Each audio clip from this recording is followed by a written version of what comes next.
గుంటూరు ప్రాంతంలో మేము నివాసం చేసేవాళ్ళము. మా యొక్క వృత్తి కొబ్బరి బొండాలు కొట్టుకునేవాళ్ళం.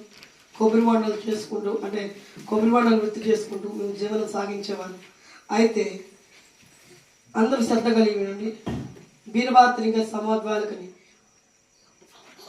మా వృత్తి ఏంటంటే ఆ కొబ్బరి బొండాల వ్యాపారమే కాకుండా మా డాడీ అంటే అంటే అంత ముందర మేము అన్నిలుగా ఉన్నాం. మా క్యాస్ట్ వచ్చేసి మేము ఓసీలము కాపులము అట్లాంటిది అన్నిలుగా ఉన్నప్పుడు మరి మా డాడీకి తెలియక మేము ముందు కూడా అంటే మా యొక్క ఏదైతే స్థలం ఉన్నదో ఆ స్థలము రెంట్కి ఇచ్చినాం.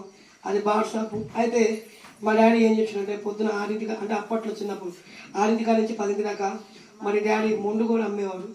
అయితే కొబ్బరి బొండాలు అమ్మేవాడు, కిల్లి కొట్టు అట్లా, ఇంకా కూల్ డ్రింక్స్లు, సిగరెట్లు, ఇట్లా పాన్ పరకులు, ఇట్లా అన్నీ ఒక కిల్లి కొట్టు ఎట్లయితే ఉంటుందో అట్లా మేము అన్నీ అమ్మేవాళ్ళం. అయితే ఒకానొక సందర్భంలో మరి మా అమ్మకు దేవుని యొక్క వేరే వ్యక్తి ద్వారా మా పెద్దమ్మ ద్వారా దేవుని యొక్క సువార్త తెలియబడింది. తెలిసిన తర్వాత ఆమె పరిపూర్ణంగా మారిన తర్వాత ఏమైందంటే మరి ఇక్కడ మా డాడీ ఏం చేసిండంటే మా డాడీకి వేరే వ్యక్తి పరిచయం అయ్యాడు. ఆ వ్యక్తి పరిచయం అయినప్పుడు మరి ఆ వ్యక్తి ఎందుకు పరిచయం అయ్యిందని చెప్తానంటే మరి ఆయన బాగా అంటే బంగారం అక్కడ ఉన్నది ఇక్కడ ఉన్నది, నీకు డబ్బులు వస్తాయి, నువ్వు డబ్బులు కొద్దిగా పెట్టుబడి పెడితే నీకు అధికంగా వస్తాయి, అక్కడ లెక్కబిడ్డలు ఉన్నాయి, ఇట్లున్నాయి అట్లున్నాయి అని చెప్పేసి మరి మా డాడీని మోసం చేసి అప్పుడు దాకే చాలా లక్షలే అంటే దేనికి కొరత ఉండేది కాదు మా ఇంట్లో. ఎప్పుడు ధనం సమృద్ధి. నిజం చెప్పాలంటే ఒక బీరువాలో మొత్తం అన్నీ అంటే 10 రూపాయల నోట్లు కానీ 100 నోట్లు కానీ లెక్కలేనంత డబ్బులు ఉండేవి. ఎప్పుడు సమృద్ధి 1000 నోట్లు అట్లా అన్నీ ఎక్కువ ఉండేవి. అట్లాంటిది అట్లా సమృద్ధి అసలు డబ్బులు కూడా ఒక్కొక్కసారి అయితే లెక్క లేకుండా కట్టలు మరి బీరువాలు వేసిన రోజులు కూడా ఉన్నాయి. అయితే మరి ఆ సందర్భంలో ఇంకా డాడీకి ఎప్పుడైతే ఈ బంగారం అనే వ్యక్తి పరిచయం ఆ వ్యక్తి ద్వారా మరి డబ్బులన్నీ కోల్పోవటం జరిగింది. అక్కడ బంగారం వస్తుంది అట్లా ఇట్లా అని చెప్పి వాళ్ళు ఉసుగొలిపోయిండ్రు.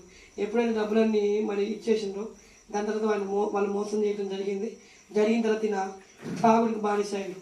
ఇంకా త్రాగుడికి బానిస అయిన వ్యక్తి ఎట్లా ఉంటారంటే మరి ఇదివరకు అంటే అసలు తాగేవారు కాదు. మరి ఆయన డబ్బులు పోయేసరికి చాలా లక్షలు పోయినాయి. ఇంకా అట్లా పోయేసరికి ఆయన బాగా బానిస అయిపోయి త్రాగుడికి ఇంకా పొద్దున్నే తెల్లారుజామున 5 కల్లా ఫుల్ అయిపోయేవాడు. ఇంకా ఇంట్లో ఏం పట్టించుకునేవాడు కాదు. ఇంకా అంటే మేము మొత్తం 3 ఆడపిల్లలము, నేను 2వ అమ్మాయిని, ఇంకా నువ్వు తర్వాత మా చెల్లి, నాకు ముందర మా అక్క ఉన్నది.